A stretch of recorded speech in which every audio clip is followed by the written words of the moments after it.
बिस्मिल्लाहिर्रहमानिर्रहीम अस्सलामुअलैकुम। करोड़ों दरूदो सलाम हज़रत मोहम्मद मुस्तफ़ा सल्लल्लाहु अलैहि वसल्लम पर।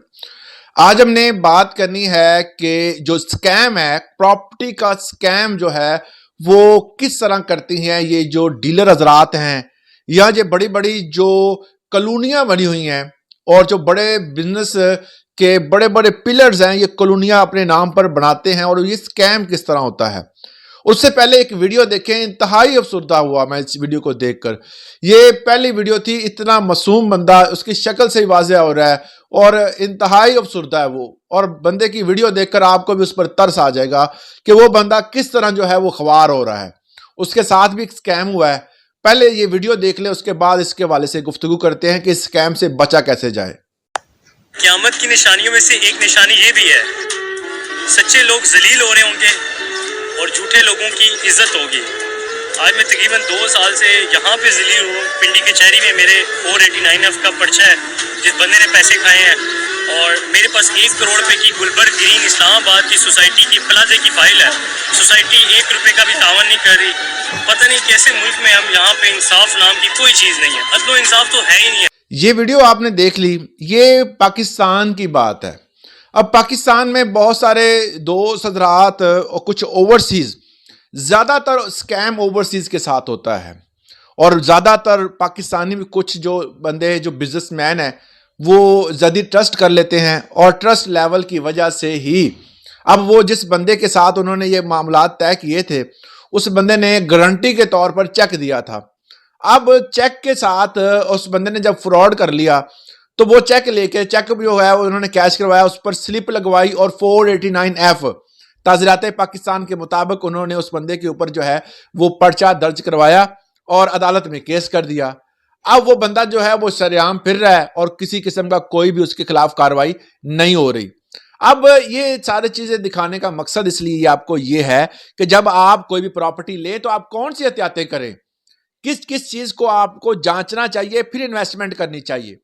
जिसमें नंबर 1 पे हमेशा याद रखें कि आपने ये चेक करना है कि कोई भी अगर सोसाइटी बनी है कि क्या वो उस जगह पर जिस तरह लाहौर में है, अगर कोई लाहौर में सोसाइटी बनती है तो वो LD अप्रूव करता है।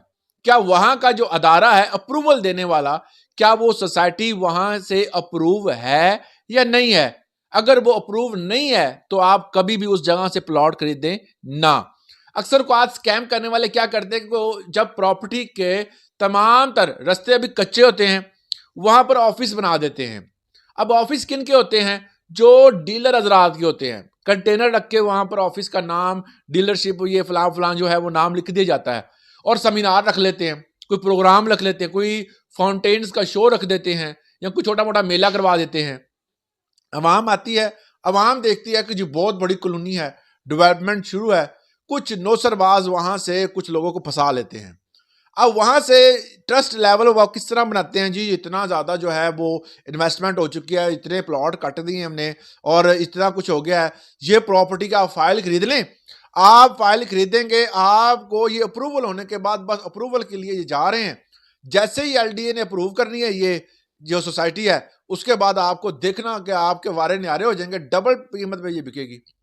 अब कुछ नौसरबाज ऐसे बंदों को फंसाने के बाद प्रॉपर्टी की कुछ फाइलें सेल भी कर देते हैं। अब वो फाइलें सेल हो चुकी हैं। फाइलें सेल होने के बाद चंद ऐसा जो है वो चंद महीने गुजरे हैं, बात ये सामने आती है जी वो सोसाइटी जो है वो LDA या मुतलका अदारे ने अप्रूव ही नहीं की। अब वो अप्रूव ना होने की वजह से वहां पर डेवलपमेंट नहीं होगी, वहां पर बिजली, गैस, हर चीज की जो है वो सप्लाई नहीं जाएगी। सप्लाई चेन किसी भी सोसाइटी को तब दी जाती है जब वो सोसाइटी अप्रूव होती है मुतलका अदारे से। लाहौर में है तो LDA अप्रूव करेगा। इसी तरह जब भी आप कोई प्रॉपर्टी लें तो आप ये लाजमी पहले नंबर पे चेक करें कि क्या वो मुतलका अदारे से अप्रूव हो चुकी है। अब कुछ बातें ऐसी हैं जो आम बंदे की समझ में नहीं आती। क्या नहीं आती? कि आप कहेंगे जी अप्रूव हो गई है, वो कहेंगे जी ये ले डॉक्यूमेंट्स। अब वो डॉक्यूमेंट असली है जाली है आपको नहीं पता ना। आप जो है वो इतने चेक कर सकते हैं कि इसको जाके किसी वेबसाइट पे या किसी बंदे से जो चेक कर लें। दूसरा तरीकाकार मैं आपको बता देता हूं कि दूसरे तरीके में आपने चेक क्या करना है। कुछ लोग जो है वो जब प्लॉटिंग करते हैं तो प्लॉटिंग करके आपके सामने एक बड़ा नक्शा खोल के दे देते हैं, ये देखिए जी आपका प्लॉट। उसे कहना है कि भाई जो अप्रूवल आपने ली हुई है और अप्रूवल के बाद आपने जो आपके इस पूरी कॉलोनी को क्या ततीमा जात लगे हुए हैं। ततीमा जात का मतलब ये होता है कि ये सोसाइटी अप्रूव हुई, अप्रूव होने के बाद हर एक प्लॉट की नंबरिंग की गई और हर एक प्लॉट को अलग अलग से खसरा नंबर जो है वो दिया गया और उसका हदूद अरबा वाजिया किया गया। जिस तरह आप कभी भी किसी भी कॉलोनी में आप जाए तो sector A B C D या कोई भी और नाम देकर उन्होंने रखे होते हैं और उसकी बकायदा नंबरिंग भी होती है। आप अगर प्लॉट लेते हैं, आपको पसंद आ गया जी सेक्टर ए में प्लॉट नंबर 5, अब प्लॉट नंबर 5 जो है जब आपने सिलेक्ट कर लिया तो आपने उसका हदूद अरबा लाजमी लिखना है कि उसके सामने जो रास्ता गुजर रहा है वो इतने जो है उसका साइज है, उसके राइट साइड पे फलां बंदे का प्लॉट है, उसके लेफ्ट साइड पे फलां बंदे का प्लॉट है, पीछे जो है वो क्या है, अगर रास्ता है या कोई प्लॉट है तो उसको मुकम्मल हदूद अरबा आपने उस स्टैम्प पेपर पर लिखवा लेना है जो कि आपने खरीदा है, जो प्रॉपर्टी आपने जिसकी पेमेंट पहले की है, ताकि वो बंदा बाद में अपने अल्फाज से फिर ना जाए। ये 2 नंबरी जो करते हैं ना, वो कहते हैं जी आपने 4 नंबर प्लाट लिया था, आपका 4 नंबर प्लाट तो फलां जगहों पे है, ये सेक्टर तो आपका है ही नहीं। ए बी सी डी किस में है, 4 नंबर तो सब में है, 5 नंबर सब में है, तो सब में वो किसी न किसी में आपको दे देगा। इसीलिए ततीमा जात, नंबरिंग, खसरा नंबर और हदूद अरबा जो है वो आप स्टैम्प पेपर पर लाजमी लिखवाएं और स्टैम्प पेपर का एग्रीमेंट करते हुए ये चीज़ का ख्याल रखें कि आपने अगर 1 लाख रुपए पे किया है ना तो उसका स्टैम्प पेपर बनता है 100 रुपए का। लाख पीछे 100 रुपए ज्यादा नहीं है। हुकूमत को खाते में कुछ पैसे जाने दें जिससे आपकी जो एग्रीमेंट है उसकी वैलिडिटी बढ़ जाएगी।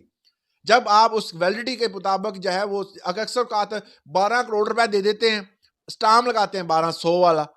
हुकूमत की लेवल पर जब आप इसको कोर्ट में लेके जाएंगे तो पहला क्राइम तो आप कर चुके हैं कि आपने 12 करोड़ रुपए की प्रॉपर्टी ली और स्टाम्प पेपर आपने 1200 का लगाया, जो वैलिड ही नहीं होता, एक्सेप्टेबल ही नहीं है।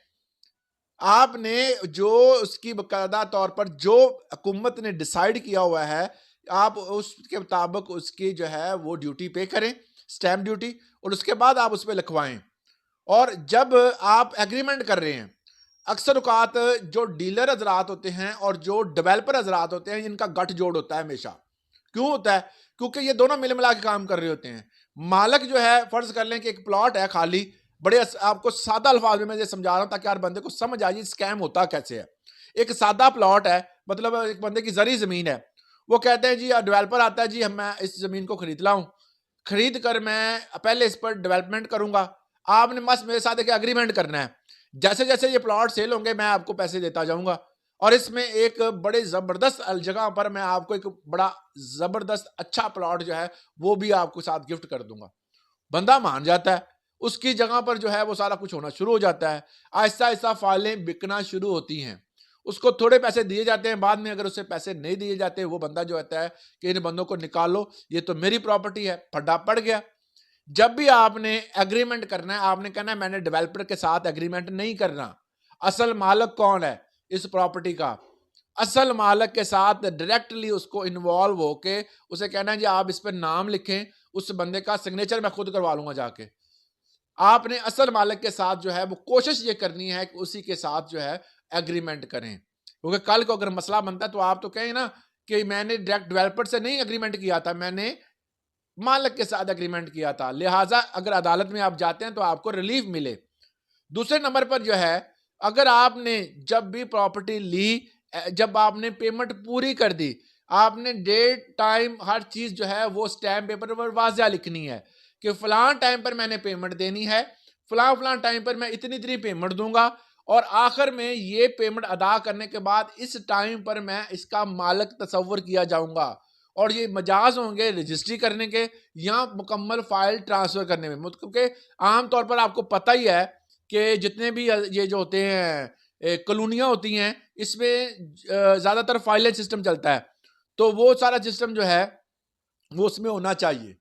तो ये जो है वो तमाम चीज़ें हैं जिसको अगर आप जांच पड़ताल करने के बाद करेंगे तो आप बड़े बड़े स्कैम से बच जाएंगे। इस हवाले से अगर किसी भाई का कोई सवाल है तो कमेंट सेक्शन में ज़रूर पूछेगा। ये अपडेट आपके लिए इसलिए लेके आता हूँ ताकि जो जो चीज़ें सामने आती हैं और जो जो स्कैम सामने आते हैं, ताकि हर बंदे को इसके हवाले से पता चल सके। आज के लिए इतना ही, इजाज़त दीजिएगा। अल्लाह हाफ़िज़।